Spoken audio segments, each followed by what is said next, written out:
कथा दत्तात्रेय के 24 गुरु भाग 1। सिद्ध योगियों के अधिराज महर्षि दत्तात्रेय को बहुत बड़ी मात्रा में ज्ञान की आवश्यकता थी। वे मनोविज्ञान शास्त्र के धुरंधर पंडित थे, इसलिए जानते थे कि किसी भी ज्ञान को जान लेने मात्र से वह मन की गहरी भूमिका में उतरकर संस्कारों का रूप धारण नहीं कर सकता।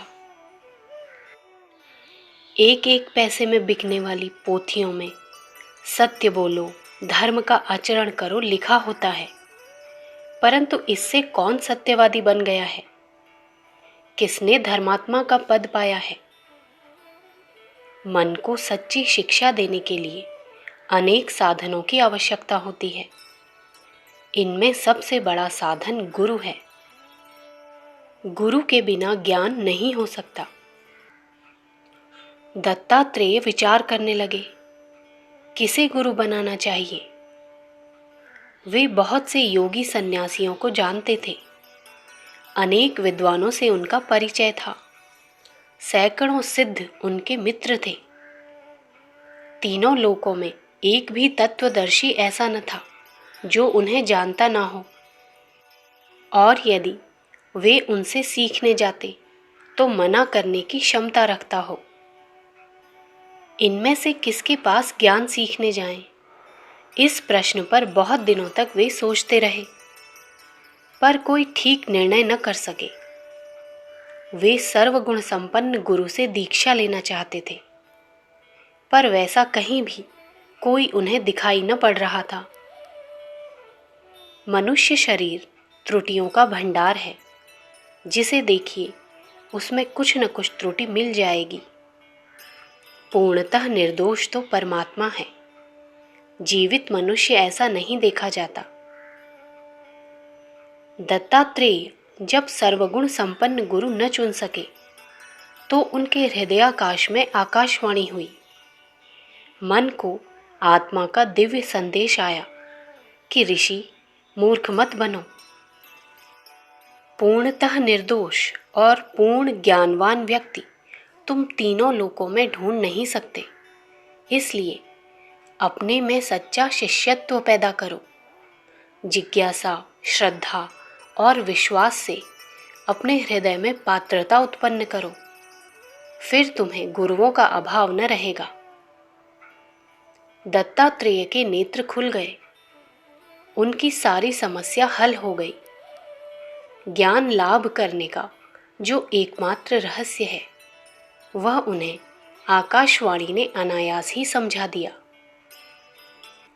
ऋषि का मस्तक श्रद्धा से नत हो गया।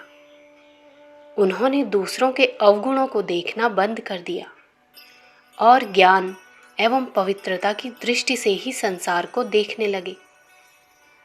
शिष्य की भावना उनके मानस लोक में लहलहाने लगी। उन्हें गुरुओं की तलाश करने में जो कठिनाई प्रतीत हो रही थी वो अब बिल्कुल न रही। अपना मनोरथ पूरा करने के लिए ज्ञान लाभ की इच्छा से वे उत्तर दिशा की ओर चल दिए। घर से निकलते ही उन्होंने देखा कि अंतरिक्ष तक विशाल भूमंडल फैला हुआ है। वे सोचने लगे, यह पृथ्वी माता कितनी क्षमाशील है। स्वयं पद दलित होती हुई भी समस्त जीव जंतुओं को सब प्रकार की सुविधाएं देती रहती है। ऐसी परोपकारिणी पृथ्वी मेरी गुरु है। इससे मैंने क्षमा का गुण सीखा। हे पृथ्वी, मैं तुझे नमस्कार करता हूँ, तेरा शिष्य हूँ। आगे चलकर उन्होंने पर्वत देखा। वह अपने प्रदेश में अनेक प्रकार के वृक्ष, धातुएं, रत्न, नदी नद उत्पन्न करता था और उस समस्त उत्पादन को लोक सेवा के लिए निस्वार्थ भाव से दूसरों को दे देता था। ऐसे उदार परोपकारी से उपकार का गुण सीखते हुए ऋषि ने उसे भी अपना गुरु बना लिया। कुछ दूर और चलने पर उन्हें एक विशाल वृक्ष दिखाई पड़ा। यह वृक्ष धूप, शीत को सहन करता हुआ एकाग्र भाव से खड़ा था और अपनी छाया में असंख्य प्राणियों को आश्रय दे रहा था। पत्थर मारने वालों को भी फल देना इसका स्वभाव था। ऋषि ने कहा, हे उदार वृक्ष, तू धन्य है। मैं तुझे गुरु बनाता हुआ प्रणाम करता हूँ। वृक्ष को छोड़कर आगे चले तो शीतल सुगंधित वायु ने उनका ध्यान आकर्षित किया। वे सोचने लगे, यह पवन क्षण भर भी बिना विश्राम किए प्राणियों की जीवन यात्रा के लिए बहता रहता है। अपने पोषक द्रव्य उन्हें देता है और उनकी दुर्गंधियों को अपने में ले लेता है। इसी के आधार पर समस्त जीव जीवित हैं। तो भी यह कितना निराभिमान और कर्तव्यपरायण है। ऋषि ने शिष्य भाव से वायु को भी नमस्कार किया। आकाश, जल और अग्नि की उपयोगिता पर उन्होंने ध्यान दिया तो उनके मन में बड़ी श्रद्धा उपजी। यह तत्व जड़ होते हुए भी चैतन्य मनुष्य की अपेक्षा कितने तपस्वी, कर्मवीर, परोपकारी और त्यागी हैं। इनका जीवन एकमात्र उपकार के लिए ही तो लगा हुआ है। दत्तात्रेय ने इन तीनों को भी गुरु बना लिया। अब उनकी निगाह सूर्य और चंद्रमा पर गई। यह अपने प्रकाश से विश्व की कितनी आवश्यकताएं पूर्ण करते हैं। बेचारे स्वयं दिन रात घूम घूम कर दूसरों के लिए प्रकाश, गर्मी और शीतलता जैसी अमूल्य वस्तुएं उनके स्थानों पर ही बांटते रहते हैं।